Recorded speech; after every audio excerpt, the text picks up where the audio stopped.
Olá, o Ciência é Tudo já está no ar. Eu sou Priscila Rangel e hoje o programa está de olho em tecnologias que contribuem para a sustentabilidade. A utilização de fontes renováveis para a geração de energia e o desenvolvimento de materiais avançados são exemplos de aplicações tecnológicas visando a preservação ambiental.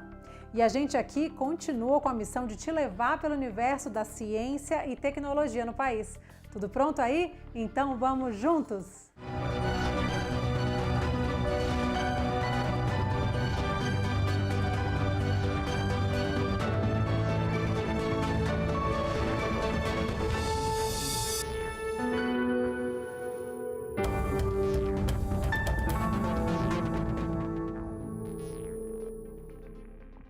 Aproveitar a energia do sol, dos ventos, das águas ou do calor do centro da Terra para a produção industrial ou mesmo para o uso doméstico. Isso é o que chamamos de energias renováveis, mais limpas e com menos impactos para os seres vivos. E o Brasil é considerado modelo na produção desse tipo de matriz energética. Toda oferta e demanda de energia, considerando todas as fontes renováveis e não renováveis e os diversos usos pela sociedade, constitui o que chamamos de matriz energética, uma opção não só natural, mas uma escolha política e econômica de uma sociedade. As principais fontes não renováveis são derivadas dos fósseis, que não podem ser repostas na natureza, como o petróleo, por exemplo, que libera grande quantidade de gases poluentes. As fontes renováveis são aquelas que não interferem no ciclo do carbono, pois não lançam poluentes na atmosfera. Entre elas temos a energia solar, eólica, geotérmica, hidráulica, nuclear e as de biomassa, por exemplo. O impacto ambiental é menor, mas, apesar disso, elas podem gerar outros tipos de consequências. A construção de uma hidrelétrica, por exemplo, pode causar grande destruição para a fauna, flora e seres humanos que vivem numa região. Dentro do contexto global, o Brasil ainda aparece com destaque na geração de energia de fontes renováveis. Experiências bem-sucedidas com o biogás, por exemplo, que é a geração de energia a partir dos gases gerados pelos esgotos das cidades. A energia solar, com placas de captação da energia do sol para uso público e uso domiciliar. A energia eólica, com grandes usinas que produzem energia a partir dos ventos, principalmente no nordeste do país. E claro, como um grande exemplo mundial nesse tipo de tecnologia, o uso da biomassa, principalmente por meio do aproveitamento do bagaço da cana-de-açúcar. Temos experiências por aqui até mesmo com o biometano, energia produzida por meio da decomposição de matéria orgânica, consequência da pecuária realizada aqui no país. O desafio de reduzir a emissão de gases de efeito estufa e garantir o uso eficiente dos recursos naturais norteia a produção de combustíveis biorrenováveis. Nesses projetos, a estratégia de sustentabilidade se dá também pela análise dos impactos sociais, econômicos e ambientais causados pela expansão das usinas no ecossistema.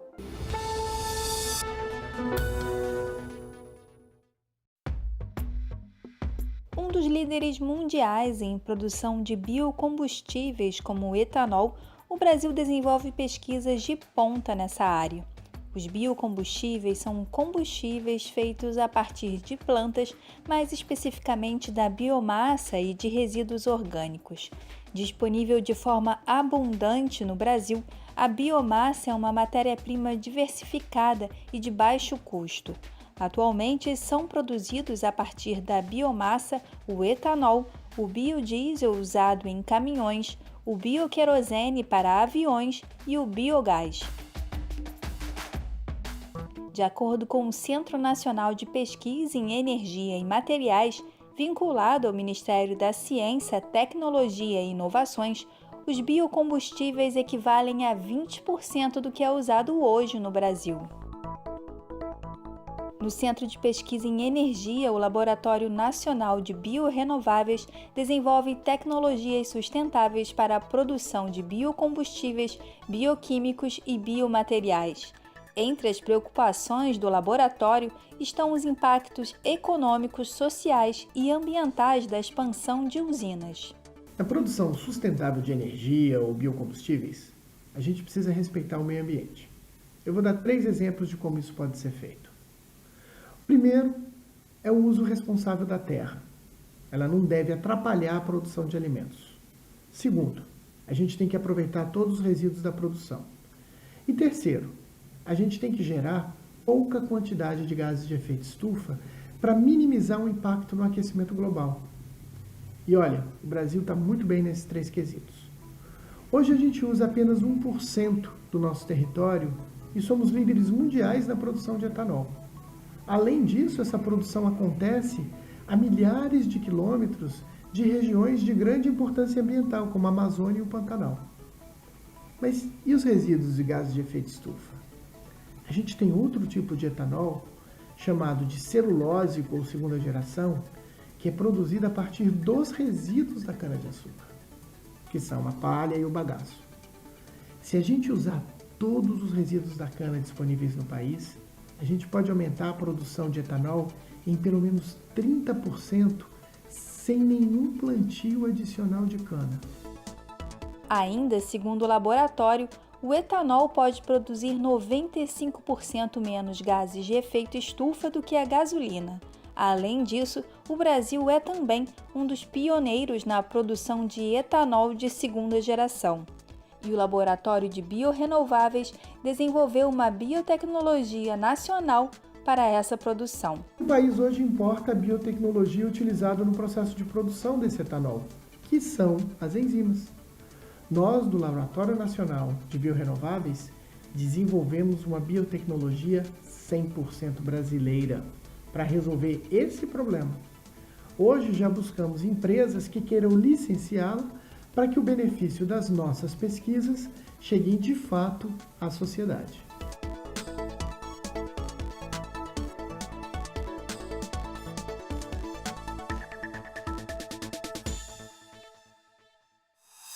Um material avançado, de dimensão atômica, mais resistente que o aço e excelente condutor de calor e de eletricidade. O grafeno é considerado um dos elementos mais promissores do mundo e pode gerar uma verdadeira revolução tecnológica ao contribuir para o desenvolvimento mais sustentável.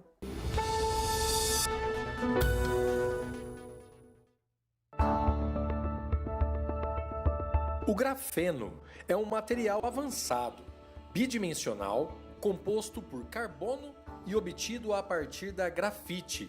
O elemento foi descoberto pelo físico canadense Philip Russel Wallace em 1947, mas foi em 2004 que os cientistas de origem russa Andrei Gain e Konstantin Novoselov conseguiram isolar o grafeno. 6 anos depois, ganharam o Prêmio Nobel pelo feito. Hoje, o grafeno é considerado o menor e mais resistente material do mundo. Este material afirma-se como um dos mais revolucionários da indústria tecnológica e bastante promissor para o futuro da humanidade.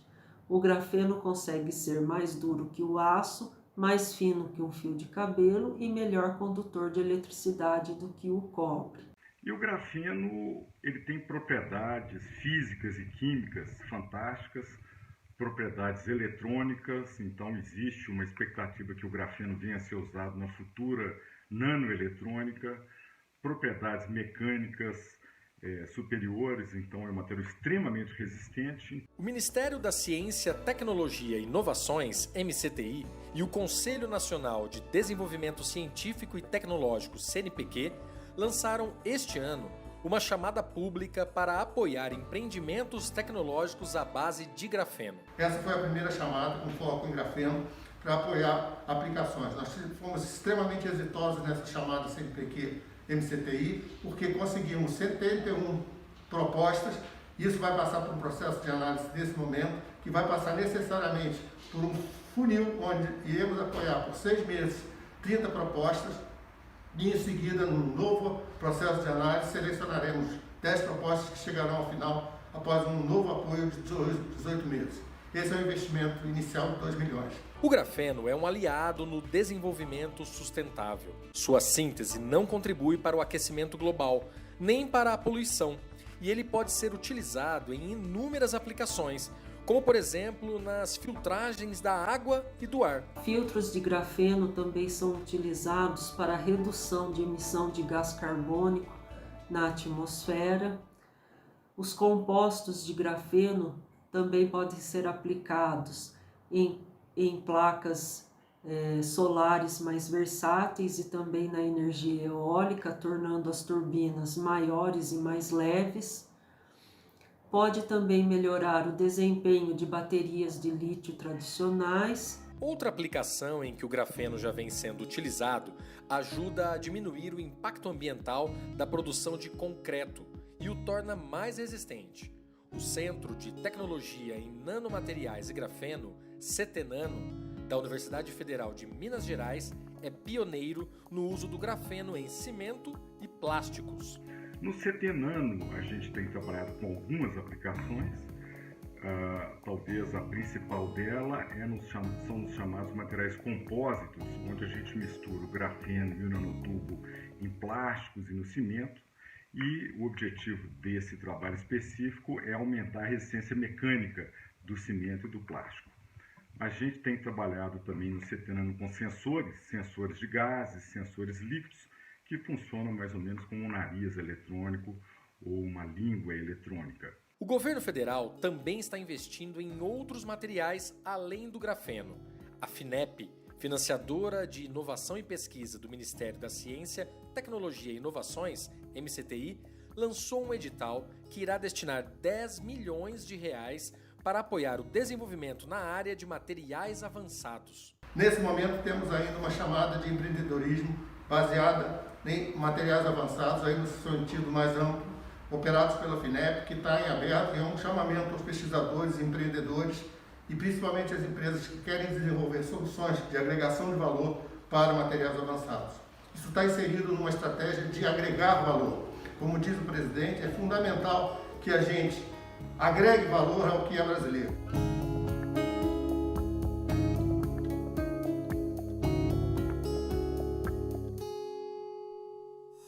E a gente faz agora uma pequena pausa para o intervalo, mas rapidinho o Ciência é Tudo está de volta.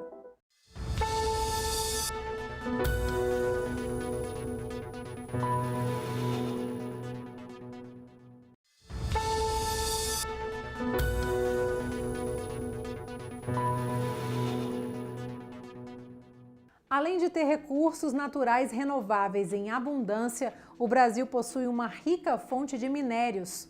Mas pensar em formas de uso sustentável nesse setor ainda é um desafio. O CETEM, Centro de Tecnologia Mineral, vinculado ao Ministério da Ciência, Tecnologia e Inovações, estimula a pesquisa e o desenvolvimento das tecnologias minerais e ambientais. E o papo agora é com o coordenador de competências técnicas do CETEM, o Centro de Tecnologia Mineral, vinculado ao MCTI, ao Ministério da Ciência, Tecnologia e Inovações, Cláudio Schneider. Coordenador, bem-vindo ao Ciência é Tudo, tudo bem? Tudo jóia, muito obrigado, bem-vindo vocês também. Que bom! Essa tela que nos separa, mas também nos aproxima, né? Quero começar falando um pouco da atuação do CETEM, essa instituição pública que está trabalhando desde 1978. Eu queria que o senhor falasse um pouquinho como é que tem se dado essa atuação no que diz respeito à tecnologia mineral. O Brasil é tradicionalmente um país minerador, né? A gente produz um dos maiores mineradores do mundo em minério de ferro, por exemplo, né? Então, e mineração, obviamente, é uma coisa que é essencial para um país, né? Sem mineração você não consegue construir nada, não consegue fazer nada, né? Então, as coisas que o Brasil tem que produzir, né? Por exemplo, fertilizantes, né? Coisas desse tipo, sempre tiveram uma demanda grande por a tecnologia mineral aqui no Brasil, né? Então, quando o pessoal descobria jazidas novas no Brasil naquela época, né? Esses minérios têm que ser processados, né? E como processar esses minérios, eles tinham que levar o minério para a Alemanha, para os Estados Unidos, para outros países, né, para descobrir a rota de processamento. Né? Então, em algum momento, eles decidiram criar um centro de tecnologia mineral no Brasil, né, como em outros lugares do mundo. Existem centros similares, né, para estudar rotas de processo, caracterizar os minérios, né, e ver se esses minérios realmente são viáveis, né, para a exploração. Então, o centro foi criado e foi crescendo desde então, né, com foco na parte de processamento mineral. Né, e hoje o nosso relacionamento com empresas, né, continua, né, as empresas procuram a gente faz projetos com elas através do CETEM e do Ministério da Ciência e Tecnologia, né, além de atender demandas que ainda são nacionais, né, que vêm do próprio Ministério. Né. Quando a gente fala desse domínio tecnológico, qual é a grande importância disso? Porque a gente sabe que o Brasil ele tem muitas reservas minerais, mas quando a gente fala da questão comercial, ainda há muito que se avançar, tanto é que a gente importa bastante. Qual seria o desafio dentro desse contexto? Tem as coisas que são peculiares dessa área, né? Por exemplo, se você tem um minério de ferro que é explorado pelas empresas aqui no Brasil, né? Você tem tecnologia para isso, sabe como é que faz o processamento, né? Quando você encontra uma nova jazida de minério de ferro em algum lugar, ela não vai ser igual, né? Porque é uma coisa da natureza, ela é um pouquinho diferente. Então, a maneira de você processar esse minério de ferro vai ser um pouquinho diferente. Você tem que estudar o minério, caracterizar o minério, tem que testar rotas de processo, né? E encontrar soluções para ele. E as soluções significa achar uma maneira de processar ele de forma econômica, né?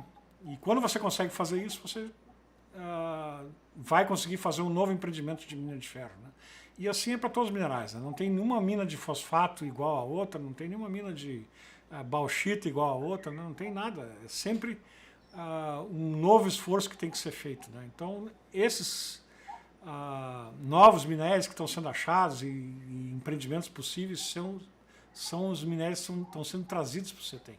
E eu queria saber sobre pesquisa, como é que tem se dado as pesquisas? Eu sei que vocês têm um plano estratégico, um plano diretor, existem várias linhas que são estudadas e pesquisadas. Como é que na prática isso tem acontecido? As linhas estratégicas do CETEM são mais a área de água, energia, resíduos, né? Terras raras, como eu falei. Tem outros minerais, materiais estratégicos também, né, que fazem parte da linha estratégica. Agrominerais, o Brasil é um país que vive de agricultura, agronegócio é muito importante, né? Então agrominerais, fazer fertilizantes é essencial para o Brasil, né? Então o CETEM tem uma linha muito forte nessa área. A maioria dos pesquisadores do CETEM estão alinhados nesses tópicos, né? E normalmente as empresas trazem por aí. O PDU do CETEM não saiu do nada, né? A gente escolheu os tópicos baseados justamente nas demandas que a gente tem. Isso pode ser alterado de 5 em 5 anos, né? Mas o Ministério também tem as suas demandas estratégicas, né? E a gente sempre procura estar alinhado com o Ministério, né? Então aqui a gente sempre tem trabalhos bastante relevantes dentro das linhas de pesquisa que estão alinhadas com o plano de desenvolvimento da unidade, né? E, coordenador, vamos aproveitar esse papo e falar do nióbio, né? Esse elemento também de grande importância. Como é que tem se dado o trabalho de vocês quando a gente pensa especificamente nesse material? A nióbio é uma coisa super interessante, né? Porque o Brasil é o maior produtor do mundo de nióbio, né? A ferroliga de nióbio, na verdade. A empresa se chama CBMM, lá em Araxá, em Minas Gerais, né? Esses caras fizeram uma coisa incrível, que foi, com essa jazida, né, eles não tinham mercado para nióbio. Ninguém usava nióbio para nada, né? Eles começaram a desenvolver o próprio mercado. O nióbio é um metal que faz com que o aço fique mais resistente, aguente mais temperatura, aguente mais abrasividade, né? Quer dizer, melhora as propriedades do aço, né? E eles tiveram que criar o mercado de nióbio, né, para ferroliga de nióbio. E uma das coisas que eles tiveram que fazer é abrir uma empresa concorrente com eles, né, para poder dizer, se eu não fornecer nióbio para vocês, o meu concorrente vai fornecer. Tá? Então a CBMM começou a criar esse mercado, né, e hoje em dia a CBMM produz um bocado de nióbio, exporta nióbio, né, para o mundo inteiro, né, e é uma coisa que está se tornando uma coisa importante, né, porque hoje em dia já se fala em construir prédios com vergalhão de aço, né, que é aço comum, que não tem nenhum aditivo, né, com nióbio, porque daí a quantidade de aço seria tão menor que você precisaria, e o preço da construção ia diminuir se você usasse nióbio. Então tem essas condições, né? E o Brasil é realmente um grande produtor de nióbio, é o maior produtor do mundo de nióbio, né? 90% das reservas do mundo são nióbio. E aqui no CETEM hoje a gente está trabalhando com esse processo de flotação, né? O mineral que tem nióbio é o pirocloro, né? E esse mineral é difícil de concentrar, é complicado, né? Então a gente está estudando aqui no CETEM maneiras de flotar esse mineral de forma mais eficiente, né? De maneira que a CEMOC possa produzir nióbio, né? Com certeza. E coordenador, para a gente fechar, o domínio tecnológico, a eficácia e a sustentabilidade andam juntos? No caso da mineração, sustentabilidade é uma coisa difícil, né? Porque as reservas são finitas. Um dia as coisas acabam, né? Você tem uma mina de ferro de Carajás, né? Ela vai durar muitos anos ainda, né? Não sei, talvez alguém encontre uma outra mina em algum outro lugar, né? E aí a gente vai conseguir manter esse nível de consumo de aço e produção de ferro, né? Mas eventualmente a gente vai ter que partir para outros minerais, né? Ou jazidas mais pobres, né? E aí o preço aumenta, né? É o preço que se paga, né? Mas não quer dizer que vai acabar, né? Sempre vai ter uma maneira de você reciclar esses insumos, né? Aqui no CETEM tem uma parte muito importante de pessoal vendo como é que você faz para reciclar, e tem esse negócio de economia circular agora, né? E é uma maneira de você manter essas coisas funcionando, né? Então, eu acho que, claro que uma boa parte da mineração, a atividade mineral, né, e tecnologia mineral, é justamente a sustentabilidade dela, né?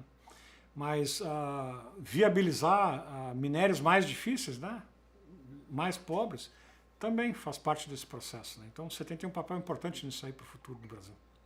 Tá certo. Coordenador, muito obrigada por este papo. Eu conversei com Cláudio Schneider, coordenador de competências técnicas do CETEM, Centro de Tecnologia Mineral, vinculado ao MCTI, Ministério da Ciência, Tecnologia e Inovações. Obrigada por esse papo. Eu que agradeço. E o episódio de hoje fica por aqui, mas semana que vem a gente continua a jornada do conhecimento. Eu sou Priscila Rangel e desejo a você uma ótima semana. Tchauzinho!